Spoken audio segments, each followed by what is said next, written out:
குருகுலம் நடத்தி பல மாணவர்களுக்கு ஆன்மீகத்தை கற்றுக் கொடுக்கும் குரு ஒருவர் தன்னிடம் பல காலமாக பயின்று வரும் தனது மாணவன் ஒருவனை அழைத்து, ஆன்மீகத்தின் உண்மையான நோக்கம் என்ன என்று உனக்கு தெரியுமா என்று கேட்டார். இறைவனை அறிவதும் இறைவனின் பாதத்தை அடைவதும் தான் ஆன்மீகம் என்றான் சீடன். சரி, இத்தனை நாட்களாக என்னிடம் ஆன்மீகத்தை சாதகம் செய்து பயின்று வருகிறாயே, இறைவனை நீ அறிந்து கொண்டாயா என்றார் குரு. இல்லையானால் நான் இன்னும் இறைவனை அறிந்து கொள்வதற்கான முயற்சியை செய்து கொண்டிருக்கிறேன் என்றான் சீடன். உண்மையில் உன்னால் இறைவனை அறிந்து கொள்ள முடியும் என்று நீ நம்புகிறாயா என்று கேட்டார் குருநாதர். நம்புகிறேன், இருப்பினும் எனக்கு கொஞ்சம் குழப்பமாக இருக்கிறது என்றான் சீடன். எதனால் உனக்கு இந்த குழப்பம் ஏற்பட்டது என்று கேட்டார் குரு. பலர் பலவிதமாக இறைவனை பற்றி சொல்கிறார்கள். இறைவன் பாதத்தை அடைய பல வழிகளை சொல்கிறார்கள். அவற்றை எல்லாம் ஆராய்ந்து பார்த்தால் இறுதியில் எனக்கு குழப்பம் மட்டும்தான் மிஞ்சுகிறது என்றான் சீடன். நீ உள்ளதை உள்ளபடி வெளிப்படையாக என்னிடம் சொன்னது மிகவும் நல்லது. இப்பொழுது நான் வேறு விதமாக உன்னிடம் கேட்கிறேன். அதற்கும் உண்மையான பதிலை சொல். நீ உண்மையில் இறைவனை அறிந்து கொண்டு அவர் பாதத்தை அடைய நினைக்கிறாயா என்று கேட்டார் குருநாதர். ஆமாம் குருவே என்றான் சீடன். உன் முழு மன விருப்பத்துடன் தான் நீ இந்த ஆன்மீக பயிற்சியை மேற்கொள்கிறாயா என்று கேட்டார் குரு. அதற்கும் ஆமாம் குருவே என்றான் சீடன். அன்புள்ள சீடனே, மற்றவர் சொல்லியது எல்லாம் நீ மறந்துவிடு.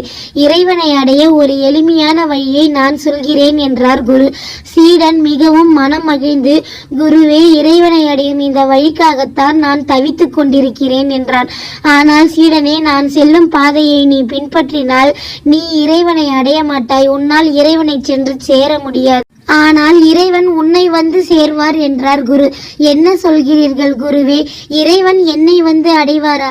எனக்கு நீங்கள் சொல்வது குழப்பமாக இருக்கிறதே என்றான் சீடன். இதில் எந்த குழப்பமும் இல்லை. நான் ஒரு கதையை சொல்கிறேன் கேள் என்று அந்த குருநாதர் தன் சீடனுக்கு ஒரு கதையை சொன்னார். அழகாபுரி என்ற ராஜ்யத்தை அந்த ராஜ்யத்தின் மன்னன் மிகவும் சிறப்பாக ஆண்டு வந்தான். அவன் மன்னன் என்பதால் நாட்டு மக்களால் அந்த ராஜ்யத்தின் மன்னனை நேரில் பார்க்க அல்லது அவனிடம் பேசுவது என்பதோ நடக்க முடியாத அபூர்வமான செயலாக இருந்தது. அழகாபுரியை சேர்ந்த ஒரு குடிமகன் மன்னனை காண விரும்பினான். அவனால் தானே சென்றால் மன்னனை தன்னால் காண முடியாது என்பதால் அவன் ஒரு அருமையான செயலை செய்தான். நாட்டு மக்கள் அனைவருக்கும் உதவியாக இருந்தான்.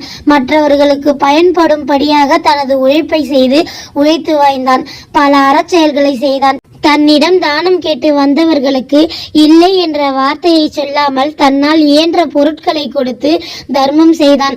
தொடர்ந்து தனது நற்செயல்களை தவற விடாமல் அதையே தன் கடமையாக நினைத்து செய்து வந்தான்.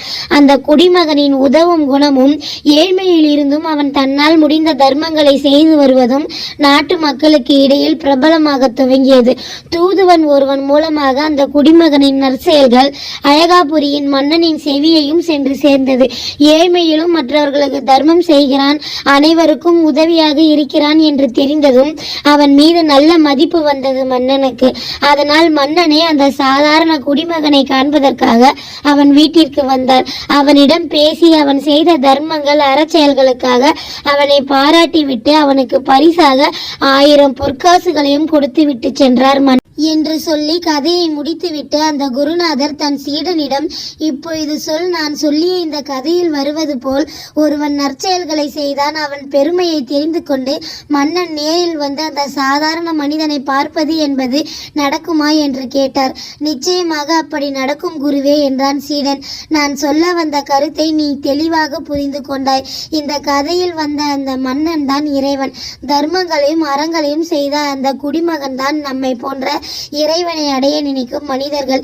எந்த பலனையும் எதிர்பார்க்காமல் அறங்களையும் தர்மங்களையும் செய்து வாய்ந்து வந்தால் அது கடினமாக இருந்தாலும் நிச்சயமாக அந்த பாதை ஒரு நாள் உன்னை இறைவனிடம் கொண்டு சேர்க்கும் என்றார்.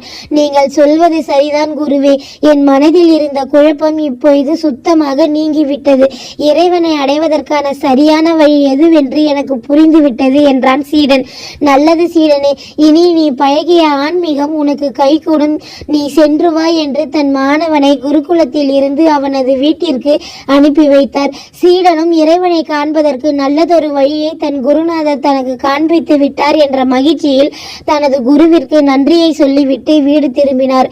பிறருக்கு நன்மையை செய்வதிலும் ஏழை எளியோருக்கு கொடுத்து உதவுவதாலும் அறச்செயல்களை செய்வதாலும் இறைவனே நம்மை தேடி வருவார்.